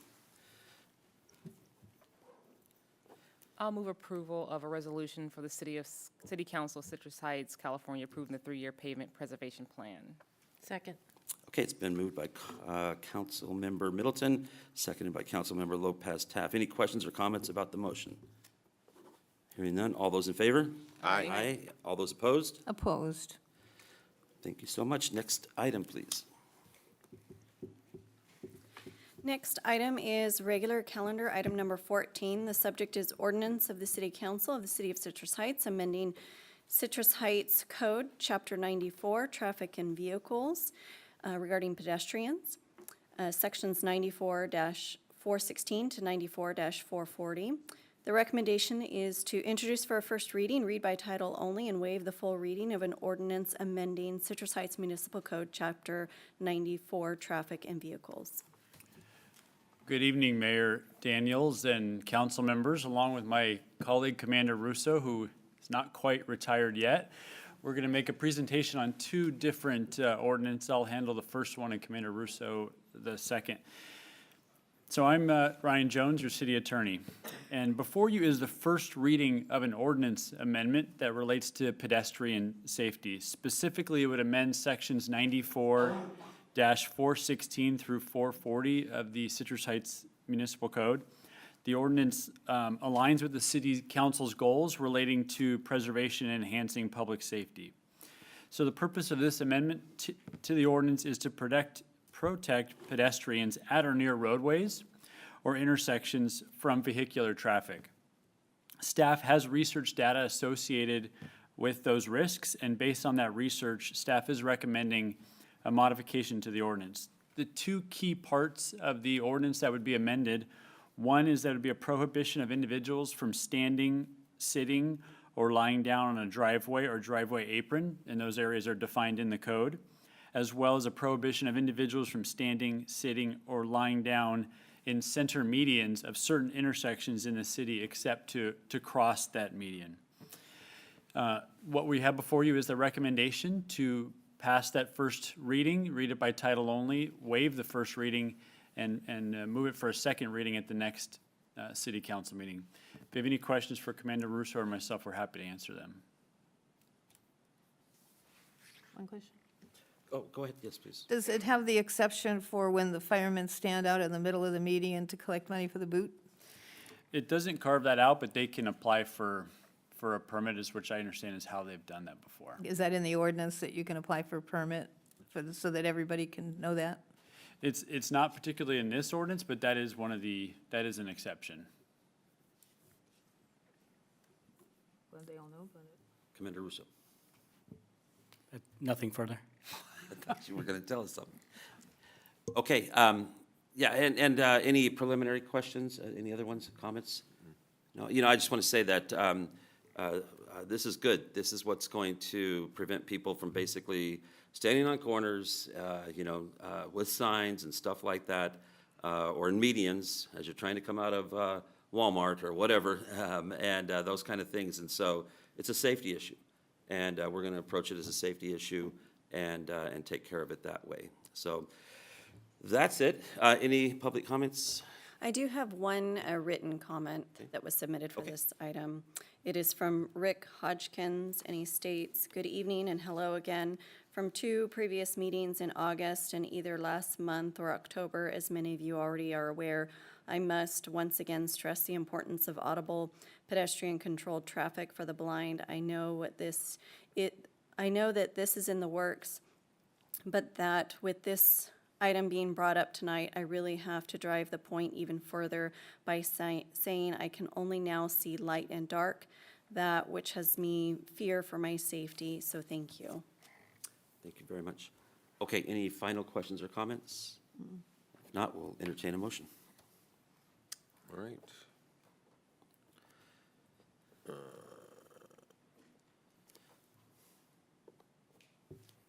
All right, what's the motion here? Introduce the first reading read by title only and waive the first reading of an ordinance of the City Council of the City of Citrus Heights amending Citrus Heights Municipal Code, Chapter 94, Traffic Vehicles, Article 6, Pedestrians, Sections 94-416 to 94-440. Second. Okay, it's been moved by Councilmember Schaefer and seconded by Vice Mayor Karpinski Costa. Any questions or comments on the motion? Hearing none, all those in favor? Aye. Aye. Opposed? Passes. Next item, please. Next item is regular calendar, item number 15. The subject is Citrus Heights Ordinance amending Municipal Code, Chapter 74, Solid Waste relating to illegal dumping. The recommendation is to introduce for first reading and read by title only and waive the full reading of an ordinance amending Citrus Heights Municipal Code, Chapter 74, Solid Waste relating to illegal dumping. Good evening, Council. Jason Russo, Commander of Citrus Heights, and good evening, City Manager and community. The purpose of this amendment is to address some of the penalty or enforcement actions related to this code, to clear up the language and to make it consistent with some of our other ordinances. The penalty phase of this code will allow for different avenues of enforcement, including administrative citations, criminal citations, which were already there. Most of our muni codes are misdemeanors. This provides an alternative for an infraction, civil action, administrative, or misdemeanor, if it allows for that. This will provide additional avenues to hold people accountable, and the recommendation tonight is to waive the first reading and set for a second reading of this ordinance to amend the Citrus Heights Solid Waste 74 related to illegal dumping. So currently, there's no penalty? Or there is, but it's, There are some penalty phases in there, but like I said, most of the misdemeanor violations that are associated with our muni codes, if you remember back, I changed a few other muni codes to allow for infractions to better deal with some of the lower level crimes that the criminal justice system may not accept or will reject. so who has to witness the illegal dumping? Anyone? Yes. Call it in and say, here's the license plate of a guy that I saw him dump stuff? Yeah, our goal is to be able to gather that evidence, whether it be witnessed by a camera, technology, a person, and if we are able to identify the person responsible for that, hold them accountable. Does the ordinance apply to people who dump on private property? Yes, it can apply to public or private property. And that's the nice thing about it, is that a lot of our businesses are having that happen. They're going behind the building, dumping all this crap. Well, people come from Roseville and drive down Sunrise Boulevard on our pickup days for the neighborhood cleanup and just dump all their crap at different households as they go down the road out of the back of the pickup. Any other preliminary questions or comments for Mr. Russo? Not for me. No. Any Go get 'em. people signed up for this? No, I don't have any. Okay, final questions and comments? Anybody? Entertain a motion? Hang them. Public hanging? I'll move the motion. Go ahead. Okay, I move that we introduce for a first reading, read by title only, and waive the full reading of an ordinance of the City Council of the City of Citrus Heights, amending Citrus Heights Municipal Code, Chapter 74, solid waste relating to illegal dumping. Second. It's been moved by Councilmember Middleton and seconded by Councilmember Lopez Taft. Any questions or comments to the motion? Holding people responsible, what a concept. All those in favor? Aye. Aye. Against? All right, next item, please. Next item is department reports, and there are none. The next item is city manager items. Great. Thank you, and good evening, Mayor Daniels, Vice Mayor Karpinski-Costa, members of the council, your city manager, Ashley Feeney. I do have a few updates, but first I wanted to start off and recognize Director Cave for a tremendous amount of work that she put into the pavement preservation plan. And this is a direct outgrowth of the focus area work plan and the strategic objectives that the council adopted. So many more lane miles are addressed with this plan than the model of old. I'm really excited about it. There's also some major roadways that are part of that. Madison Avenue, your Dewey, many others. But it's going to be a fantastic endeavor that our team's taken on, and I know there was a tremendous amount of work, so thank you, Director Cave, for that, and your team as well. We have a award recipient here on our staff team, and this is from the Sacramento Valley Association of Building Officials. I'm really glad I'm familiar with that acronym, also known as SAVO. And it's for our senior inspector, Rick Kelly, who was recognized by SABO for making a difference. And he's really passionate about making a difference, and he really tries to bring those stories home here to Citrus Heights. And you've heard in the past where he's recognized for having the SABO team come and address somebody that was really in need of a roof, and that happened here in Citrus Heights. And he's continued to kind of spearhead those type of efforts for people in need in Citrus Heights and the greater Sacramento region. So we're happy that Rick is part of our team, and it's great to see him getting recognized for those efforts. Just a reminder to keep the gutters clean, as we are going to be having some rain in the forecast from November to the end of January.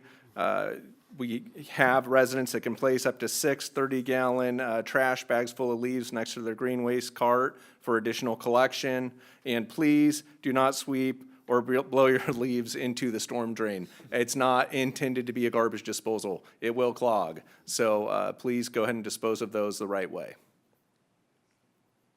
We have a vaccine clinic that's going to be held here by Sacramento County on Tuesday, January 16th. That'll actually be at our community center at 6300 Fountain Square Drive.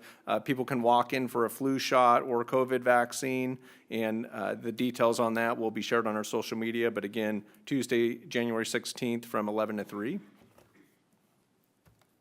And as we said goodbye to Commander Russo, who's meant so much to our team, we also had another captain.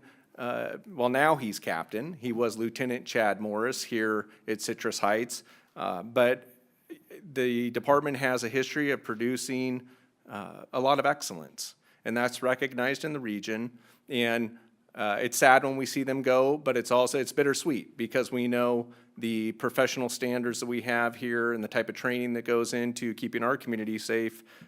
Sometimes we grow leaders in other communities as a result of that. And so with that, Chad Morris took a promotional opportunity with the city of Rockland. He's a captain there now. He was sworn in yesterday, and we definitely wish him well, and we'll continue to follow him in his career endeavors. But I know he knew many in the community, so we wanted to recognize that.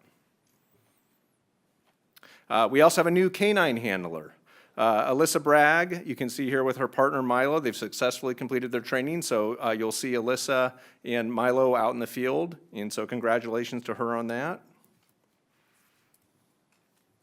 And Citrus Heights PAL has been very busy, and I know the council's familiar with this because you've been at many of these, but on December 7th, we had Shop with a Cop, and we really thank Target, as well as Stone's Casino, Sunrise Marketplace, McDonald's, Seroptimus International, and Round Table Pizza, all great sponsors of that. But that's an opportunity where families are aligned with our police department, and they're actually able to go shop with a cop and get Christmas presents, ensure that everybody has a fantastic time. So that was held on the 7th. We also had the Miracle on Fountain Square, where you've seen the tree lighting ceremony. We had the Enchanted Force that was here as part of that. So PAL was a big part of that and a big part of our tree lighting ceremony. And then the Lakeview Village Teddy Bear Luncheon that Vice Mayor Karpinski Costa referenced earlier.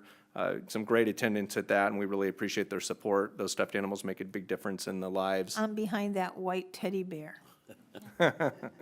Yeah, but those definitely make a difference. Those teddy bears are with our officers, and sometimes youth are involved in some pretty stressful situations, and it's a nice opportunity to have a teddy bear to help bring some calm. We will have a council meeting recess over the holiday break here. December 28th, we will be in recess, and the next city council meeting will be on January 11th That's a good picture. of 2024. Yeah, it usually a lot busier than that, but that's what it looks like when it's in recess. That's right. All right, well, with that concludes my updates. Thank you so Hope everyone much. has a terrific holiday. Thank you very much, sir. Next item, please. Next item is items requested by council members or future agenda items. Anything? I have something. Yep, go ahead. Okay. So in light of Director Cave's presentation with regard to the expense of trying to get some repaving going, I'd like to try to bolster some revenue, and through that, the method I would suggest is I would like a council member to support me in bringing back to council, in front of council in the next 60 days, a revision or a reconsideration of our cannabis ordinance, and potentially offer a cannabis business in Citrus Heights. I'll second that. Thank you. Anybody else, anything? On that issue? No, not on the issue. Anything else? Yeah, I do. I have two. One is easy. As mayor, you'll be making appointments, and normally we do that in January, at the first January meeting, but at least the two boards I currently sit on meet before that meeting. So I'm suggesting that unless there's something that we can legally ratify it at the January meeting, could he make his appointments prior to the meeting so that people can get the schedule for the. Yeah, unfortunately, since it's not on the agenda, we can't act on that. I think whoever's currently in those roles can continue until him, but would have to wait till the January meeting or call a special meeting to appoint people. Okay. Sorry about It's just, that's tough. Okay, my second thing is, I'd like to bring back, if somebody would second this, a discussion on our July celebration, on our offering to the public for what we plan to do with 4th of July issues. Okay, yeah, I'll second it, and just note that it'll be my position to second anything that a council member brings up. Doesn't mean I agree with it or not, it just means I believe a council member has a right to bring something up for a future discussion, so. Oh, that's nice to know. So, yeah, I'll second that. Pay Anything raises? else? Pay raises, no. It's coming. I'm only kidding. Anything else? Nope. And then nothing from me on that, and then we'll go to adjournment, so this is what I've been waiting to do. Wait a second. Yeah? I think we need to all vote on an adjournment. Are we all going to vote? We're not doing that, no. You said you'd second it. I am going to adjourn the meeting with a moment of silence and in honor of Jack Duncan and Harlan Friesen, two Citrus Heights heroes. And so let's give them a little bit of a silence, and then we'll adjourn the meeting.